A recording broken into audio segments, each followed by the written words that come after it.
अस्सलाम वालेकुम दोस्तों। उम्मीद है आप सब लोग खैरियत से होंगे और अपनी हेल्थ एंड फिटनेस का भी भरपूर ख्याल रख रहे होंगे।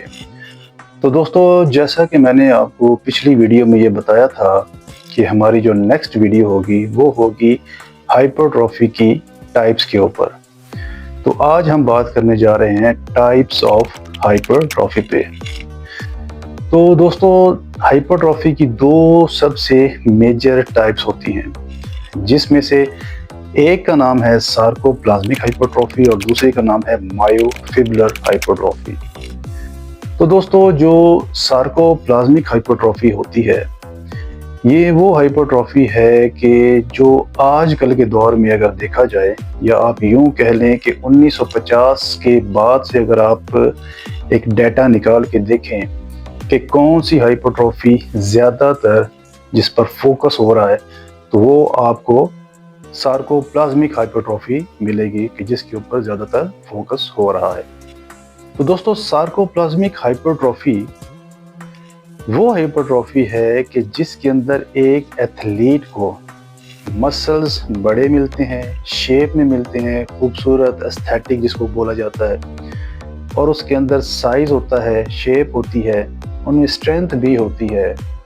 जैसा कि आप बॉडी बिल्डर्स को देखते हैं, जैसा कि आप अपने सेलिब्रिटीज़ को देखते हैं, एक्टर्स को देखते हैं, मॉडल्स को देखते हैं, हॉलीवुड, बॉलीवुड, जितने भी मॉडल्स हैं, जितने भी बॉडी बिल्डर्स हैं, जितने भी मिस्टर ओलंपिया के हैं, क्लासिक के हैं, फिजिक के हैं, ओपन बॉडी बिल्डिंग के हैं, वो सब सार्कोप्लाज्मिक हाइपरट्रॉफी से होकर गुजरे हैं। तो दोस्तों, जो दूसरी हाइपरट्रॉफी है जिसको हम मायोफिब्रलर हाइपरट्रॉफी कहते हैं, वो मायोफिब्रलर हाइपरट्रॉफी वाले वो लोग होते हैं जिनको हम कहते हैं पावर लिफ्टर्स। पावर लिफ्टर्स वो होते हैं कि जो बहुत हैवी वेट्स लिफ्ट करते हैं।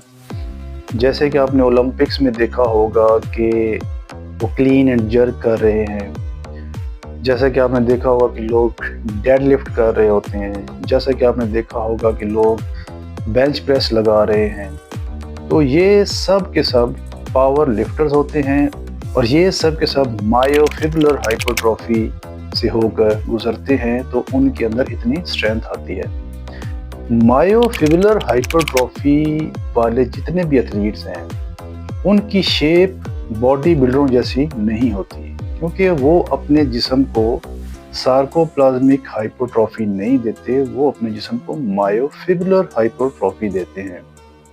तो दोस्तों, अब हम समझते हैं कि सार्कोप्लाज्मिक हाइपरट्रॉफी और मायोफिब्रलर हाइपरट्रॉफी से गुजरने वाले जो एथलीट्स होते हैं, उनकी बॉडीज़ की शेप के अंदर इतना डिफरेंस क्यों होता है। यानी बॉडी बिल्डर्स और पावर लिफ्टर्स, यानी सार्कोप्लाज्मिक हाइपरट्रॉफी वाले और मायोफिब्रलर हाइपरट्रॉफी वालों की शेप में इतना डिफरेंस क्यों होता है। तो ये डिफरेंस समझने के लिए हमें जाना पड़ेगा मसल फाइबर को समझने के लिए। तो आपको मालूम है कि हमारे मसल्स जो होते हैं वो कई सारे लाखों करोड़ों मसल फाइबर्स के साथ मिलकर बनते हैं।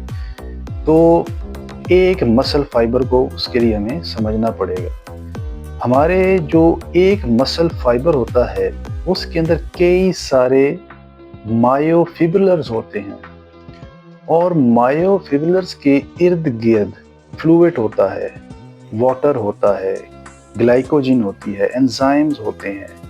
ठीक है, जब आप अपने जिस्म को सार्कोप्लाज्मिक हाइपरट्रॉफी देते हैं, तो जो वो सार्कोप्लाज्म होता है, फ्लूइड होता है, ग्लाइकोजिन होती है, एंजाइम्स होते हैं, वो बढ़ते हैं, जिसकी वजह से हमारे मसल का साइज बढ़ना शुरू हो जाता है, वो शेप में आना शुरू हो जाता है।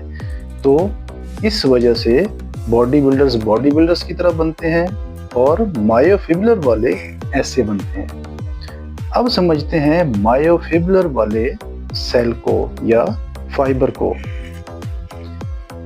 तो जो मायोफिब्रलर वाला फाइबर होता है, उसके अंदर जो मायोफिब्रलर्स होते हैं, उनकी मोटाई बढ़ना शुरू हो जाती है, ना कि उनके अंदर मौजूद फ्लूइड बढ़ना शुरू हो जाता है, जिसकी वजह से मायोफिब्रलर हाइपरट्रॉफी वाले जितने भी एथलीट हैं, उनकी जिस्म की जो शेप होती है वो बॉडी बिल्डर्स जैसी नहीं होती है। हाँ, अलबत्ता उनके अंदर जो स्ट्रेंथ होती है, स्ट्रेंथ बॉडी बिल्डर से भी कई गुना ज़्यादा होती है। तो ये है डिफरेंस बिटवीन सार्कोप्लाज्मिक हाइपरट्रॉफी और मायोफिबुलर हाइपरट्रॉफी। उम्मीद है आपको समझ आ गया होगा कि सार्कोप्लाज्मिक हाइपरट्रॉफी में और मायोफिबुलर हाइपरट्रॉफी में किस चीज़ का डिफरेंस है और दोनों एथलीट्स के जिस्म की शेप में इतना वाज़ेह फ़र्क किस लिए होता है। तो मेरे इस चैनल को लाइक कर लीजिए, सब्सक्राइब कर लीजिए और बेल आइकन के बटन को दबा दीजिए। इंशाल्लाह हम मिलेंगे नेक्स्ट किसी दूसरे टॉपिक की वीडियो में। तब तक के लिए आप अपना ढेर सारा ख्याल रखिएगा और अल्लाह हाफ़िज़।